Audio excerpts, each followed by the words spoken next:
तो दोस्तों क्या पबजी मोबाइल और पबजी लाइट भी इंडिया में बैन होने वाला है? जैसा कि आप सभी जानते हैं 59 ऐप के साथ पॉपुलर ऐप टिकटॉक भी इंडिया में फिलहाल के लिए बैन कर दी गई है। लेकिन कहा जा रहा है कि पबजी मोबाइल और पबजी लाइट को भी बैन किया जा रहा है। अभी कुछ कह रहे हैं कि भाई पबजी लाइट और पबजी मोबाइल बैन हो चुका है, लेकिन एक क्वेश्चन निकल के सामने आता है। फिलहाल के लिए आपको बता दूं कि पबजी मोबाइल और पबजी लाइट बैन नहीं हुआ है। आप प्ले स्टोर से इसे अभी भी डाउनलोड कर पा रहे हो, लेकिन टिकटॉक आप अभी डाउनलोड नहीं कर सकते।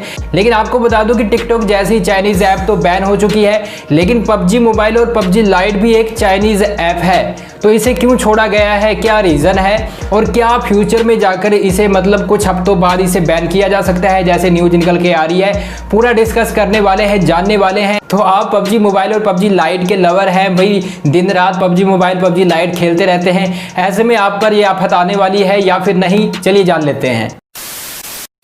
तो दोस्तों आप थोड़ा हैरान होंगे कि भाई ये पबजी मोबाइल और पबजी लाइट चाइना के कब हो गए। तो दोस्तों सबसे पहले मैं आपको बता दूं, जो मेन वर्जन था डेस्कटॉप का पबजी का, वो दोस्तों साउथ कोरिया में बना था और उसी की एक कंपनी लगातार इसको मैनेज कर रही थी, इसको भाई अपने अंडर में चला रही थी, और भाई उसी कंपनी का डेस्कटॉप वर्जन था।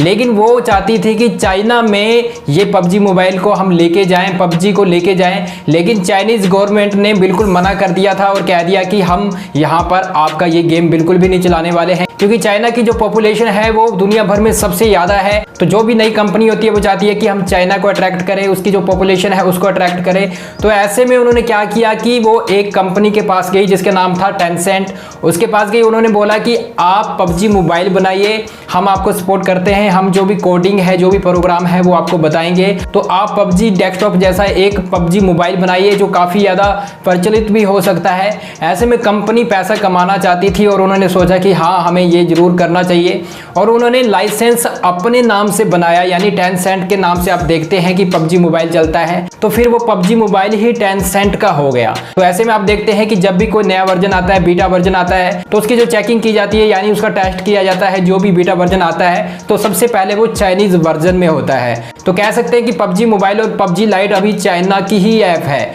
और भाई चाइना ही इसको चला रहा है, टेंसेंट की कंपनी चाइनीज कंपनी है और वो ही इसे देख रही है।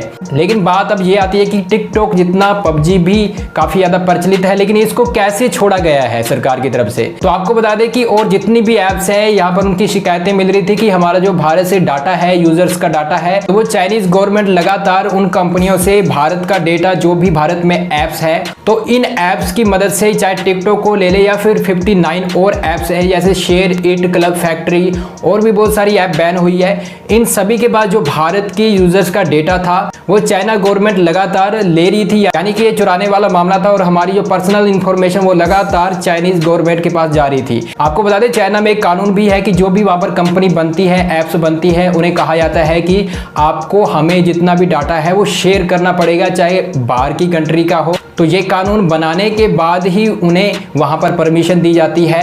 तो आपको बता दें हालांकि टिकटॉक ने अभी कल ही मना किया है कि ऐसा कुछ नहीं है, हम भारत से कोई भी डेटा नहीं चुरा रहे हैं और ना ही किसी विदेशी कंट्री को हम शेयर कर रहे हैं, लेकिन वो तो अभी कहेंगे। तो ऐसे में बात ये आती है कि पबजी मोबाइल पर ऐसा कोई आरोप नहीं है, लेकिन हाँ ये जरूर हो सकता है कि टेंसेंट से चाइनीज गवर्नमेंट कोई भी डाटा ले सकती है, भारत में जितने भी यूजर है उनका डाटा चुराया जा सकता है। तो ऐसे में अगर ऐसी शिकायत तो अभी नहीं आई है, अगर शिकायत आती है तो 50-50 चांस है कि भारत से पबजी को भी बैन किया जा सकता है। लेकिन फिलहाल अभी देखना होगा कि अगर भारत और चाइना में टेंशन और ज्यादा बढ़ती है तो कहीं ना कहीं पबजी को टारगेट किया जाएगा, बाइकआउट किया जाएगा। तो ऐसे में पबजी मोबाइल बैन हो सकता है, तो बिल्कुल किया जा सकता है बैन, क्योंकि भारत सरकार नहीं चाहती कि हमारा कोई भी डेटा चुराए और भाई चाइनीज गवर्नमेंट तक पहुंचाए। तो यही जानकारी थी बस। लेकिन आपको क्या लगता है, क्या पबजी को बैन किया जाना चाहिए या फिर पबजी लाइट को बैन किया जाना चाहिए? हमें कमेंट बॉक्स में जरूर लिख दें, और पबजी से रिलेटेड टिप्स और ट्रिक्स पाने के लिए अभी हमारे चैनल को सब्सक्राइब कर ले। तो मिलते हैं अगले वीडियो में एक नई जानकारी के साथ, एक नए टेक के साथ। जय हिंद,